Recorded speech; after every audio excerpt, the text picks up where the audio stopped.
What's up, y'all? This is John from the One Carolina Show. What an eventful Friday afternoon. Whole lot of stuff going on, man. Timo gets his extension. I am super excited for him on that. Super happy for him on that.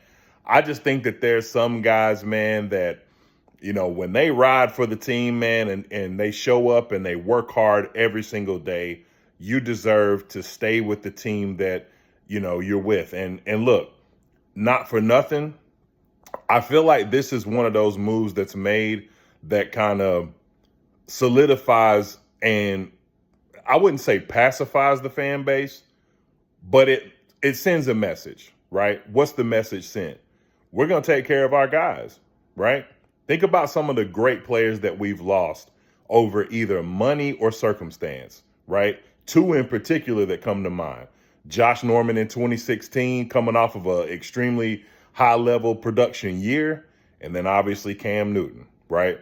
And so it's beautiful to see that they would take care of somebody that's been so consistent, model citizen. I mean, basically like exudes the keep pounding mantra, right? Nobody is more keep pounding, in my opinion, on this team currently than Taylor Moton, right? So it was well deserved. And then the news broke, right? So then the Adam Theilen news broke, and this is what I'm mainly wanting to talk about now. And so, I've got mixed feelings on this, right? So on one level, I kind of agree with some of the people that are out there saying like, man, you should never make this trade, right? Like this is, you got continuity in the wide receiver room. Why would you make a trade at a time like this? Now, personally, the side that I stand on, I think you should 100% make this trade for a couple of reasons. Number one, if you were already planning to trade Adam Theilen in the first place, like the reality is that eventually he's going to age out, right? And I know that sounds harsh, but they don't go out drafting all these wide receivers for nothing. They're planning for the day that Adam Theilen eventually retires, inevitably, right? So why not trade him at the point where the market and the circumstances are absolutely ripe?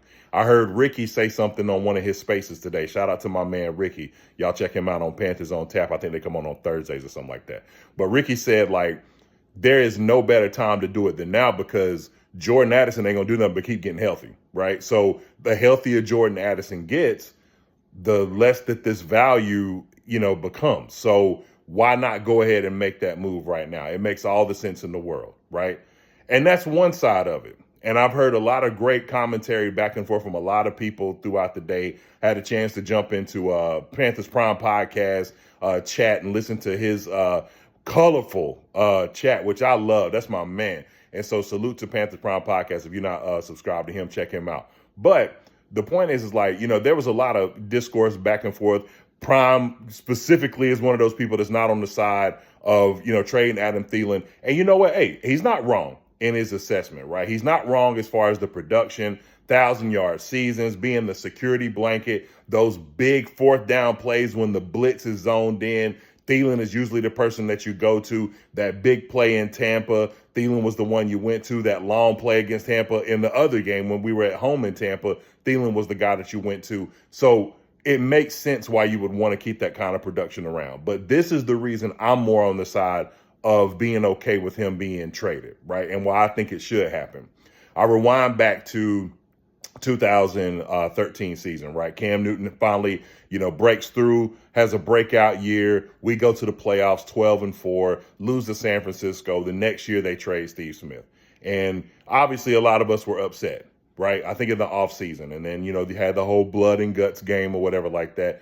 But I firmly believe that Cam would not have had the 2015 season that he had. I know it was a whole year later. And it was an adjustment period. We went 7-8-1. You had Benji. Benji had 1,000-yard season, and so there was a lot of change. But towards the end of that season, there was so much momentum. You know what I'm saying? That going into the next year, they had that preseason game where I was, talking about the other day how Ron Rivera was all fired up in the locker room during that preseason game. But I just believe Cam needed the autonomy over this offense, the style of play that he had, right? Where sometimes I'm going to take off and run. Sometimes I'm going to find you guys in different places. If y'all are okay with that, get on board and let's do it, right? So I know that we've complained about him not having the best receivers, over the course of his career. But some of that was kind of needed because of the style of play that he had. It was necessary in some respects, right? I mean, Tom Brady's went through this on some levels, throughout his career.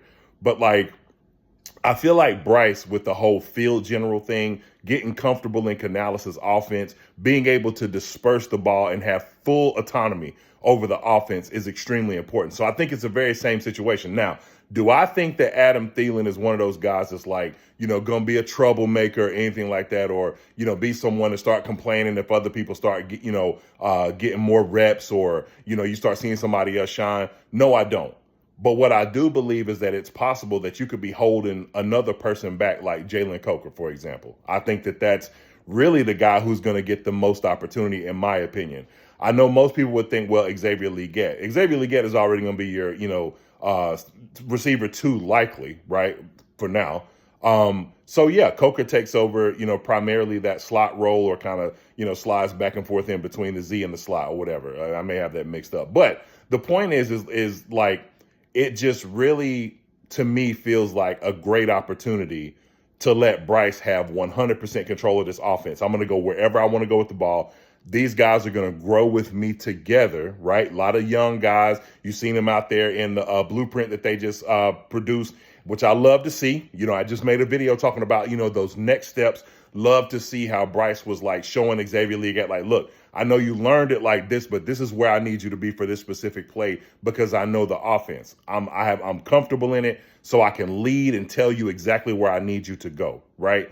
And so, there was that one, moment when in the Charger game, Adam Thielen was frustrated, kind of, got upset on the sideline, stuff like that. And I'm not saying that kind of stuff, is going to happen again. But the one thing that you don't want, right, is the veteran who is used to being, kind of fed over and over again to feel a way if you start seeing things happening for other guys and there's chemistry being built with other guys. Because a lot of these guys, and Steve Smith said this one time before, and look, this is a valid argument for somebody that's a wide receiver and it's a production-based business. If I'm not like getting reps, if I'm not like contributing in the game, I don't feel like I'm doing what I'm supposed to do for the team, right? It was something in and around that kind of, perspective that he had. And hey, look, when you work as hard as they work and have expectations, I mean, look, it is what it is, so that they're going to feel a way about that. And that's okay, right? But I just think that this has been one of those things where, hey, man, you get to go back. I know that Adam loves Minnesota. That's where they were working out in the off season. You get to go back home. You get to ride off into the sunset with the team that drafted you. You had an amazing story, going to be in their Hall of Honor, maybe even potentially the Hall of Fame, at some point. Feels very Julius Peppers-esque. You know what I'm saying? And so it would be just a really, really cool, feel-good story. And then at the same time, you helped tremendously. Like if Bryce turns around, that's not going to go unseen, right? And not say turn around. You're going to be part of Bryce's turnaround already, right? For what happened last year. But furthermore, you're going to be credited if Bryce takes the next step, because he is not going to forget, and we're certainly not going to forget what you contributed to that, right?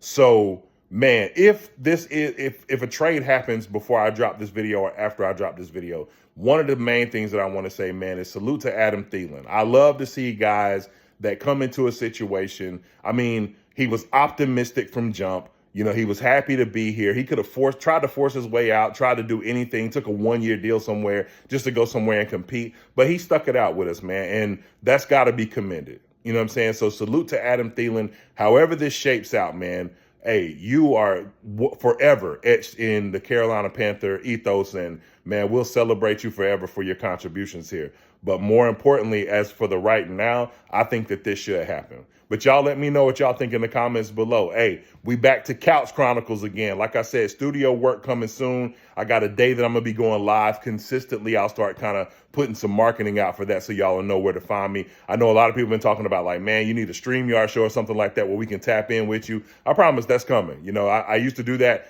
a long time ago, and I'm looking forward to getting back into that to some degree. Not fully, but sort of. But it'll be very interactive, so I'm excited about it. But again, let me know what you think below. Make sure to like, subscribe, comment. My name is John from the One Carolina Show. You know what to do, y'all. Keep pounding.